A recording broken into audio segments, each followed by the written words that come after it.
चलिए भैया, स्वागत करते हैं आपका आपके अपने विद्यालय, आपके अपने परिवार RS अकेडमी में। जैसा कि मैं हूं राहुल और हम सब पढ़ रहे हैं कक्षा 10 का पहला चैप्टर, जिसका नाम है लाइफ प्रोसेस, जिसको हिंदी में हम कहेंगे जैव प्रक्रम। और जैव प्रक्रम के अंतर्गत हम पढ़ रहे हैं मानव में पाचन तंत्र या मानव का पाचन तंत्र। ठीक है। और इसके अंतर्गत अभी तक हम आमाशय पढ़ चुके हैं। अब आमाशय के बाद भोजन कहाँ जाएगा, कैसे जाएगा, अब इस चीज़ को हम समझेंगे। ठीक है। और दूसरी चीज़, वीडियो थोड़ा लेट में डाला जा रहा है भैया, तो इसके लिए माफ़ी चाहेंगे, क्योंकि विद्यालय में पेपर हो रहा है और पेपर होने की वजह से सभी रूम में सीट लग गई हैं। तो सीट लगने की वजह से, तो जैसे होता है ना कि पहले एक सीट पे 4 लोग 5 लोग बैठते थे, और पेपर के टाइम में एक सीट पे 3 ही लोग बैठते हैं। तो सभी कमरों में सीट लगी हुई है, कोई कमरा खाली नहीं है भैया। तो थोड़ा एडजस्ट करके आज वीडियो बना रहे हैं, वो भी रात में। तो हम समझेंगे कि अमाशय के बाद भोजन कहाँ जाएगा। अमाशय के बाद भोजन जाएगा छोटी आंत में। ठीक है। और जो अमाशय में भोजन होता है रहता है, वो कैसा रहता था, वो अम्लीय रहता था। और जो ये छोटी आंत हमारी होती है, ये अम्लीय भोजन को नहीं पचाती है भैया। ये सीधे सीधे कहती है अगर भोजन हमसे पचाना है या हमसे पचवाना है तो हमको क्षारीय भोजन चाहिए। तो क्षारीय भोजन के लिए हमारे आंत में क्या क्या ऐसी क्रियाएं होंगी जिससे हमारा भोजन क्षारीय होगा, उसके बाद हमारी छोटी आंत उसको पचाएगी। हम आपको समझाने का प्रयास करते हैं। तो देखेंगे, हम पढ़ रहे हैं छोटी आंत के बारे में आज समझेंगे, क्योंकि अमाशय ख़त्म हो गया है। तो जो छोटी आंत पढ़ रहे हैं हम, छोटी आंत की लंबाई होती है 7.5 मीटर। कहीं कहीं पर आपको 8 मीटर लिखी हुई मिलेगी, लेकिन जो 7.5 मीटर है एकदम सही है। ठीक है। और जानेंगे, जब भोजन छोटी आंत में आ जाता है तो भोजन का पूर्ण पाचन छोटी आंत में हो जाता है, सिर्फ पानी को छोड़ करके भैया, है ना। तो हम देखेंगे क्या लिखा हुआ है। देखेंगे सबसे ज़्यादा भोजन का पाचन और अवशोषण कहाँ पर होगा, छोटी आंत में होगा। ठीक है। और यहाँ पर कुछ लिखा है संरचना। तो संरचना में आपको बताएंगे कि छोटी आंत में कुछ अंगुली के समान संरचनाएं होती हैं। ठीक है। वो संरचनाएं कहाँ पाई जाती है, वो इलियम में पाई जाती हैं, एकदम जस्ट मतलब सबसे नीचे। ठीक है। जो जिसका 3 भाग होगा, छोटी आंत का जो 3 भाग होगा, जो तीसरा भाग होगा सबसे लास्ट वाला, उसी में पाया जाएगा, इलियम के अंदर पाया जाएगा ये संरचनाएं। ठीक है। अंगुली की जैसी संरचनाएं होंगी, जिसको हम क्या कहेंगे, बिली कहेंगे, है ना। अब जानेंगे इसके आगे क्या जानेंगे। जो भोजन जब जानता है ना, हमारी आंत जानते हैं कि भोजन भैया अब हमारे पास आ रहा है। अब भोजन कैसा है, क्षारीय है। अब उसको अम्लीय बनाना अम्लीय है, उसको क्षारीय बनाना है। तो क्या करेगा, कुछ ग्रंथियाँ पाई जाएंगी, जिनको क्या करेगा, एक्टिवेट करेगा कि भैया अब तुम कुछ छोड़ो, जिससे क्या हो, भोजन क्षारीय हो, जिससे हम उसका पाचन कर पाएँ। ठीक है। तो भोजन जब छोटी आंत में पहुंचने वाला होता है, उसके पहले कुछ ग्रंथियां पाई जाएंगी। और जो ग्रंथियां पाई जाएगी, जो ड्यूडेनम, जो आंत का सबसे पहला भाग होता है छोटी आंत का, उसके पहले कुछ जो ग्रंथियां पाई जाएंगी, एक का नाम रहेगा यकृत और दूसरे का नाम रहेगा अग्न्याशय। एक सेकंड देखने में, वीडियो बन रहा है क्योंकि दूसरी बार है। हाँ, वीडियो बन रहा है। तो देखेंगे जो ग्रंथियाँ पाई जा रही हैं, एक का नाम है यकृत और दूसरे का नाम है अग्न्याशय। ठीक है। और जो यकृत को क्या करेगा, एकदम समझेंगे, उत्तेजित करेगा कि तुम कुछ ऐसे एंजाइम छोड़ो जिससे भोजन क्या हो जाए, क्षारीय हो जाए। उसका क्या नाम है, कोलिस्टोकाइन नाम है। ठीक है। जो यकृत को एक्टिवेट करेगा या यकृत को उत्तेजित करेगा, उसका नाम है कोलिस्टोकाइन।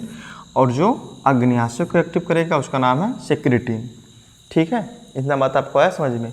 ये जो दोनों ग्रंथियां हैं, किसमें, छोटी आंत के पहले पाए, जैसे उसमें जब भोजन आने वाला होगा उसके पहले पाए जाएंगे।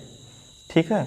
जैसे भोजन छोटी आंत में आएगा, इधर से अपना एंजाइम छोड़ना चालू कर देंगे, जिससे क्या होगा, भोजन अम्लीय से क्षारीय हो जाएगा।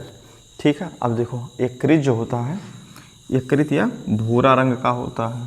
ठीक है। और जानेंगे, मानव शरीर की सबसे बड़ी ग्रंथ यकृत होती है। ठीक है। अब यकृत के अंदर किसका श्रावण होगा, पित्त रस का श्रावण होगा। और पित्त रस ही भोजन को क्या बनाएगा, क्षारीय बनाएगा। ठीक है। भोजन को क्या करेगा, क्षारीय करेगा, जिसका pH कैसा होगा, जिसका pH 8 होगा या 8 होगा, इंग्लिश में कहेंगे। ठीक है।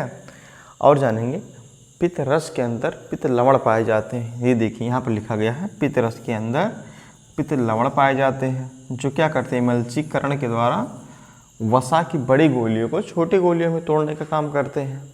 उम्मीद करते हैं इतनी बात आपको आ गई हुई समझ में। और जो पित्तरस बनता है वो कहाँ जाकर इकट्ठा हो जाता है? पित्ताशय में इकट्ठा हो जाता है।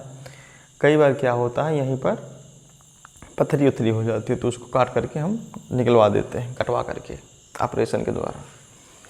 अब दूसरी चीज़ देखेंगे, इसमें अग्न्याशय भी पाया जाएगा। ठीक है, तो अग्न्याशय भी कुछ एंजाइम छोड़ेगा। ठीक है, ये सब जानेंगे। ये यकृत और अग्न्याशय क्या है? ग्रंथियाँ हैं। ठीक है, सोच लो, ये ऐसे भी पार्ट नहीं कि जिसके अंदर भोजन जा रहा है। ये समझ लें साइड, मतलब ऐसे जो हीरो के पीछे, पर्दे के पीछे एक हीरो होता है जो हीरो को समझाता है कैसे कैसे क्या करना है। ये पर्दे के पीछे वाले हीरो होते हैं। ठीक है, जो एंजाइम को रिलीज करके, ठीक है, किसको, भोजन को पचाने में मदद करते हैं। ठीक है, अब अग्न्याशय क्या करेगा इसको और हम जानेंगे। इसको अग्न्याशय को हम जानते हैं मिश्रित ग्रंथि के नाम से। ठीक है, मिश्रित ग्रंथि क्यों कहते हैं? क्योंकि इससे हार्मोन भी निकलता है और एंजाइम भी निकलता है। हार्मोन कौन सा निकलता है? इंसुलिन निकलता है। ठीक है, इंसुलिन हार्मोन निकलता है जो मधुमेह कहते हैं ना, मधुमेह, जो हमको शुगर होने से बचाता है। ठीक, अब एंजाइम में ट्रिप्सिन हो गया, यहाँ पर देखिए ट्रिप्सिन, एमाइलेज और लाइपेज। ट्रिप्सिन क्या होता है? जो प्रोटीन होता है ना, प्रोटीन हम बताते, आपको बताए थे ना उसमें अमाशय में जो प्रोटीन का पाचन होता है, तो प्रोटीन किस में बदल जाता है? पेप्टेन में, है ना, पेप्टोन में बदल जाता है। वही पेप्टोन इसमें पेप्टाइड में बदलता है आगे चल करके छोटी आंत में। ठीक है, एमाइलेज क्या करेगा? मंड का पाचन करेगा। लाइपेज क्या करेगा? वसा का। ठीक, इतनी बात आई समझ में। अब जो जानेंगे, हम बता रहे हैं ना, जो छोटी आंत के 3 भाग होते हैं, यहाँ देखिए, ड्यूडेनम, जिजुनम और इलियम। इसके अंदर क्या होगा? भोजन का पाचन नहीं होगा। ड्यूडेनम के अंतर्गत भोजन का पाचन नहीं होता है। ये भोजन को समझिए एक हिसाब से कुछ टाइम के लिए रोकता है, ताकि उसमें ये सब क्या करे, जो ग्रंथियां हैं यकृत और अग्न्याशय, इसमें पित्तरस या कुछ एंजाइम मिला सकें, जिससे भोजन क्या हो सके, क्षारीय हो सके, और जिससे भोजन का पाचन आसानी से हो सके। तो ये क्या करेगा? भोजन को रोकता है, इसमें भोजन का पाचन नहीं होता है। और रोकने के बाद तो जो जिजुनम होता है, जिजुनम आपको पता है कि हमारी यहाँ छोटी आंत कितनी बड़ी है? 7.5 मीटर बड़ी है। तो काफ़ी लंबा गैप होता होगा।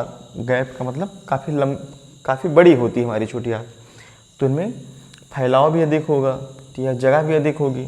तो ड्यूडेनम से जिजुनम तक, ठीक है, भोजन क्या होता है? फैल जाता है, और जिसके अंदर, ठीक है, ये जो सब सारे एंजाइम हैं आराम से भोजन में मिल जाते हैं, और भोजन को कैसा बना देते हैं? क्षारीय बना देते हैं।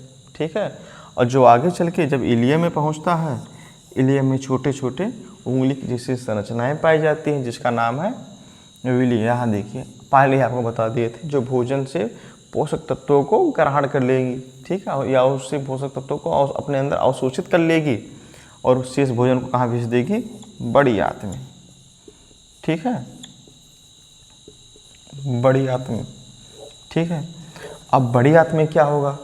बड़ी आंत में रोए की जैसे संरचनाएं पाई जाएंगी, जिसको हम दीर्घरोम शायद कहते हैं। ठीक है, वो क्या करेंगे? जो भोजन में जो भोजन नहीं पचा रहता है, ठीक है, और जो पानी वानी रहता है, जैसे सीधे सीधे समझो, छोटी आंत के बाद भोजन का पाचन नहीं होता है, जितना होना होता है सब छोटी आंत में हो जाता है, और बाकी जो इसमें पानी बचा रहता है वो बड़ी आंत के द्वारा सोख लिया जाता है, और अपशिष्ट पदार्थ को बॉडी से बाहर निकाल दिया जाता है। उम्मीद करते हैं आपको इतनी बात समझ में आई होगी। एक बार और देखिए, रिकॉर्डिंग हो रही है।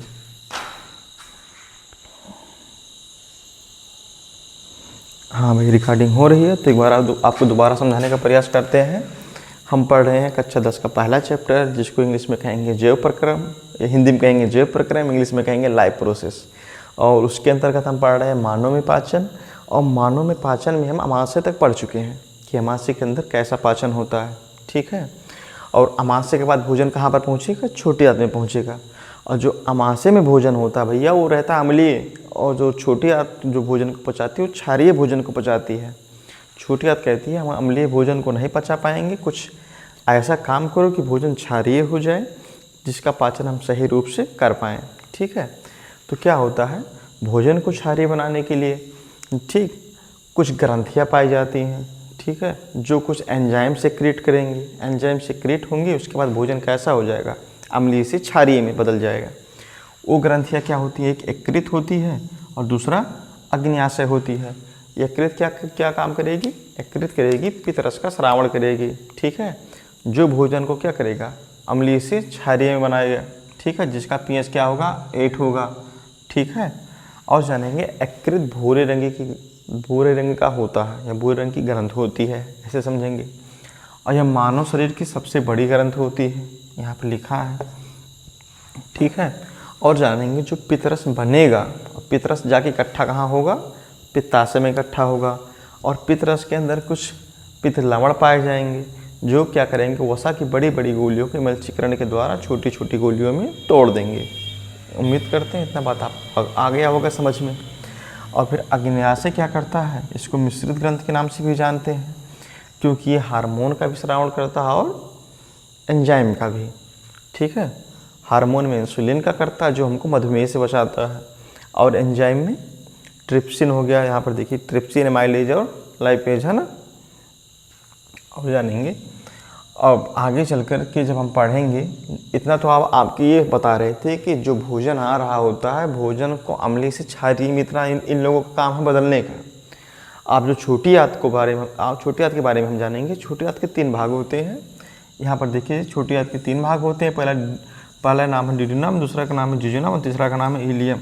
डिड्यूनम के अंतर्गत भोजन का कोई पाचन नहीं होता है, ठीक। बस इसके अंदर क्या होता है, जैसे छोटी आंत के पहले भाग में भोजन पहुंचता है, भोजन कुछ टाइम रुकता है, यहाँ पर क्या होगा, एंजाइम मिलेंगे।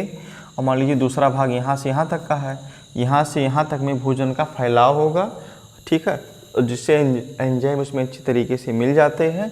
और जो तीसरा भाग होता है इलियम, यहाँ पर उंगली की जैसे संरचनाएँ होती हैं जो पोषक तत्वों को सोखने का काम करेंगी या अवशोषित करने का काम करेंगी, ठीक है। और बाकी शेष अपशिष्ट पदार्थ को अगले पार्ट में भेज देंगे, जैसे बड़ी आंत में भेज देंगे, ठीक है। और बड़ी आंत क्या करेगा, सिर्फ पानी को अवशोषित कर लेगा और अपशिष्ट पदार्थ को बॉडी से बाहर निकाल देगा।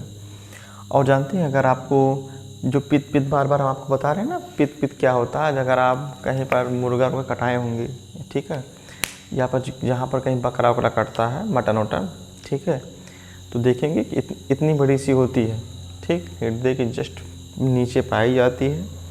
काटते समय अगर वो कट गई या फट गई तो पूरे मीट के स्वाद को बेकार कर देती है, ठीक है। तो इसी वजह से जो उसको काटते हैं बहुत बारीकी से या बहुत सावधानी से काटते हैं कि भाई थोड़े के चक्कर में पूरा ख़राब ना हो। तो आज की बात यहीं तक, बहुत बहुत धन्यवाद, फिर मिलते हैं अगली क्लास में।